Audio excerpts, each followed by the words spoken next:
I'm Connor Old, and welcome back to another episode of Old's Oscar Countdown. And this week we're going to be breaking down the Best Documentary category, giving my predictions for this, some possible contenders to ultimately help you make your predictions, just to give you the information, and then you can go from there. The documentary race and the category has been very tricky in recent years of trying to predict what's going to get nominated because we don't have as much clear precursors. We have a bunch of precursors that we can sort of do analysis on, but I want to do a separate video for this category, even though it's a bit of a smaller category, just because I think there is a lot of information to go for. There are a lot of precursors to understand and look at, which helps us understand this category, and I do feel, after doing the work, pretty confident in my predictions, and I think you should at least consider some of them when making your own predictions. But if you're new to the series, what I do every single week is predict my predictions for a certain Oscar category. We do a deep dive on that Oscar category, give some possible contenders, and ultimately give my reason as to why I have my top 5. This is the final episode of the categories. We've looked at every single category, so if you want to hear my thoughts on Best Supporting Actor or Best Score, you can hear them in some of the other videos, so please feel free to go back and watch them. Of course, the Oscar nominations are still a few weeks away, so we're going to be doing videos of reactions, of updated predictions as well later on in the weeks before I give my final Oscar nominations predictions. So technically this isn't my final 5, but because we're close to it, it probably will be pretty accurate. And as always, I'd love to hear your thoughts in the comments down below. If you've seen some of these films, what you think is going to get nominated, are there any kind of interesting statistics that you found that you'd like to share? I'd love to hear that in the comments down below. But without further ado, let's jump into things, starting off with my first prediction, which is going to be 20 Days in Mariupol. And this is a movie I'm pretty confident will get a nomination. I'm not necessarily confident it will win, but it's got a lot of things that past documentary nominations have gotten. The first one being, it is a political film, and a timely political film. Most of the times when you're looking at Best Documentary Feature movies and nominees, they're either intensely personal movies or they're movies that are politically charged and politically relevant. So this movie is about a group of Ukrainian journalists who were stuck in Ukraine during the Ukraine-Russia conflict, and because that war is still going on, there is sort of a timeliness and a relevance where this is something that's happening right now. We made a movie about it, and it's important and timely and intensely political, and this group really likes these kinds of political issue films, and this is the one that's on everyone's minds, aside from something like maybe the other hot button world issue would be the Israel-Palestine conflict. But Ukraine-Russia is sort of the other conflict, that major conflict that's going on right now, so it will be relevant, I think, and resonant to a lot of these documentary branch voters. That's a big thing. Being political or being really personal. This one's political and it's got that, but it's also got the timely politics, so that's interesting. And then the other big factor that these nominees have is they're being distributed by major companies. Every year we see HBO and Netflix and PBS get nominated in these categories. And this movie has PBS behind it, it's Frontline. So that's important, because if you look at the past 5 years, there is an average of 3.8 out of the 5 nominees that go to these films that are being distributed by major films and major studios.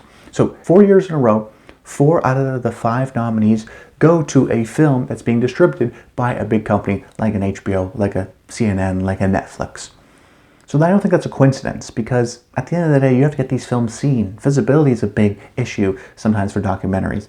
So the fact that you have a big company behind it that can put this film in front of a lot of people's eyes, I don't think it's a coincidence that Netflix has won multiple times, that National Geographic has won, that HBO has won, because ultimately their movie's seen.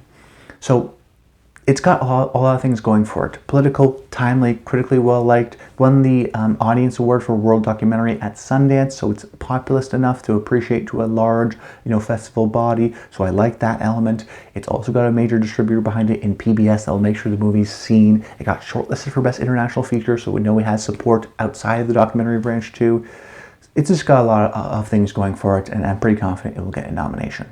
And then my second nomination, I'm predicting American Symphony, and this is spurred on by the fact that it got a lot of support in terms of the shortlist that happened a few days ago, but also because it's got a lot of things going for it in the same way 20 Days in Mariupol does as well.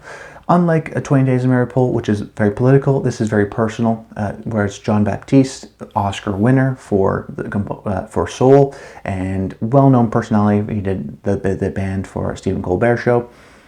He is trying to compose a symphony, and he's also dealing with his wife's cancer diagnosis, so it's sort of an insight into his process and his relationship with his wife.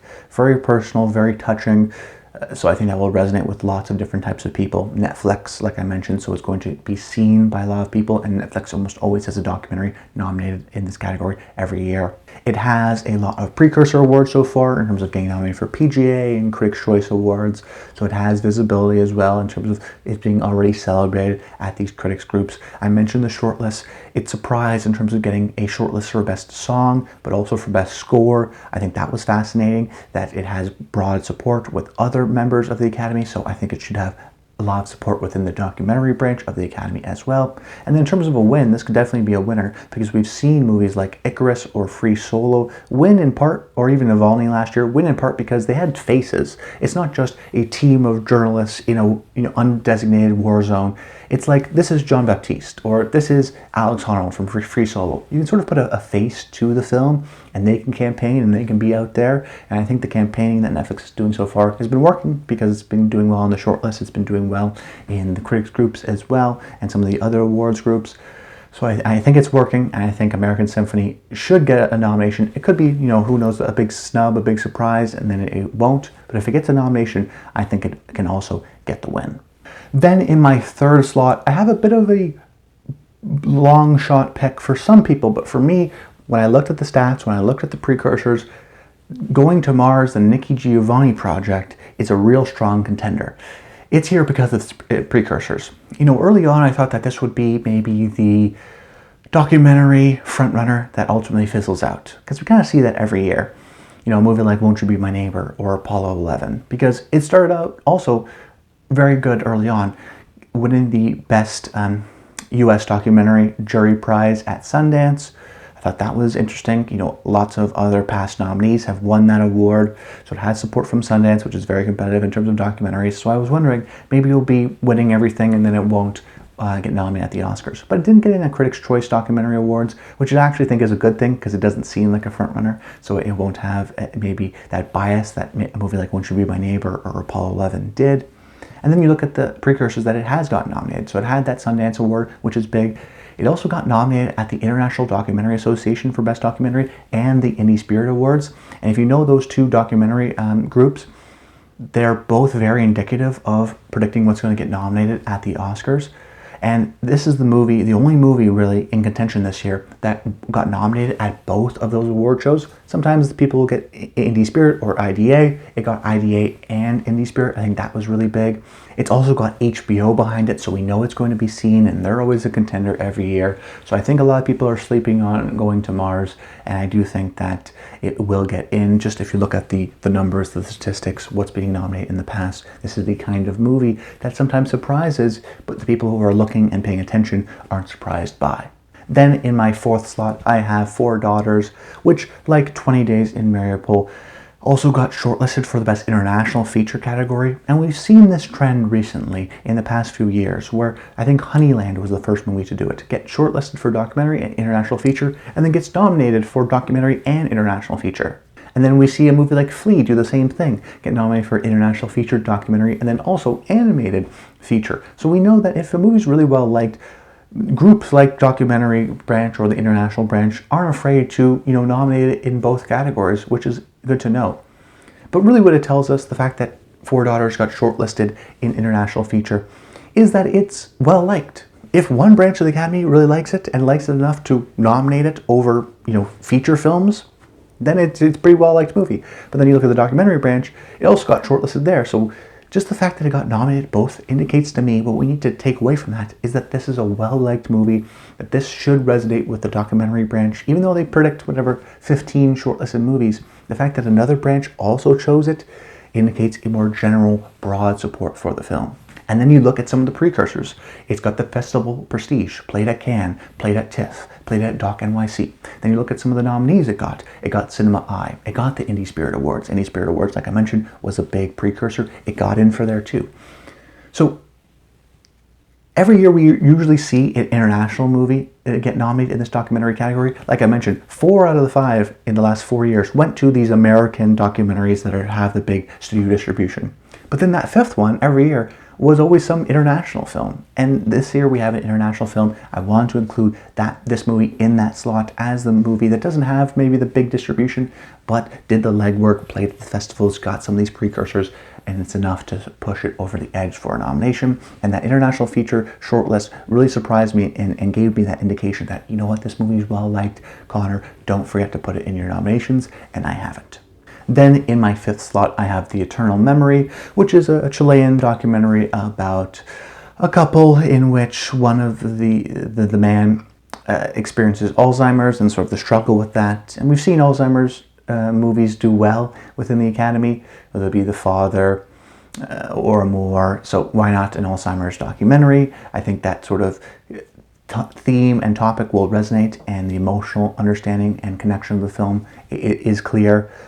It's also an international documentary, so if a movie like The Four Daughters doesn't get in, maybe this is the sort of international spot that is able to get in for the Oscars. It's gone in at a lot of critics groups as well. Cinema Eye, National Board of Review, Critics' Choice Award, Documentary Awards. So it's been getting a lot of support there. So I like that factor.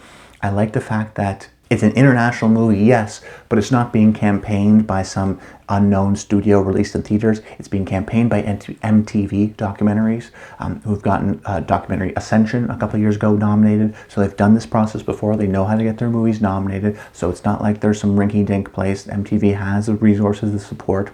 So I thought that was interesting to see them, have this movie. So it indicates a level of support that it will get in terms of being screened and being put in front of these voters. So I like that the international factor, I like its content, I like some of its precursors. I think The Eternal Memory should get in for a nomination, but it's in that 5th slot, and the documentary category is always so weird every year, so who knows. Then my possible contenders, my first one being Apolonia Apolonia, which is a movie that not a lot of people are discussing, but they should, because I think it also has a lot of things potentially going for it. It got in the shortlist, which surprised people. It did surprise me, but it's about an artist, so I think the fact that the Academy is full of artists, they'll have a little bit more of a personal connection and a relationship with it and the artistic process. It's an international documentary, so maybe it takes a slot of a Four Daughters or an Eternal Memory in the sort of surprise international movie that gets nominated. It got Doc NYC, which was important. It got in at the IDAs. It also got in a critics group like Gotham. So, the International Documentary Association is pretty indicative of the eventual nominees for the Oscars. Except this year it's really weird. They don't have a lot of the major contenders. So I wanted to include a possible contender that was nominated at IDA, because maybe, every year IDA usually gets 3 out of 5 of the nominees. This year they may only get 1 or 2. But if they are going to get 2 or 3, well, then Apolonia Apolonia would be the surprise that gets in. So I want to consider it as a sort of international representative, but also an IDA nominee representative. And then my other possible contender is Beyond Utopia, which is a movie a lot of people are confident in that I'm less so confident in, just because it hasn't been performing as well in the precursors. It didn't get in at IDA, it didn't get in at Indie Spirit Awards, and it's also an American documentary, so it doesn't really sort of sneak into that international slot. We never see 5 American documentaries get nominated every year, so I'm concerned about that. But it is political, about a North Korean family defecting to the States, so it has that political element. There's a lot of how do they get that footage in the film, but ultimately I left it on the outside because it's not international, it's American, so that is another sort of extra factor that it has to overperform from, and it hasn't been getting in some of these precursors, so I am a little bit concerned that Beyond Utopia will ultimately be snubbed. But that's about it, guys. I hope you guys enjoyed the video. Merry Christmas to everyone that celebrates.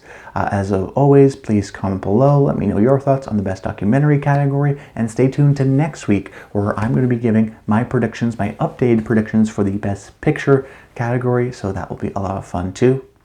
But that's about it. I hope you guys enjoyed the video. And until next time, Stay tuned.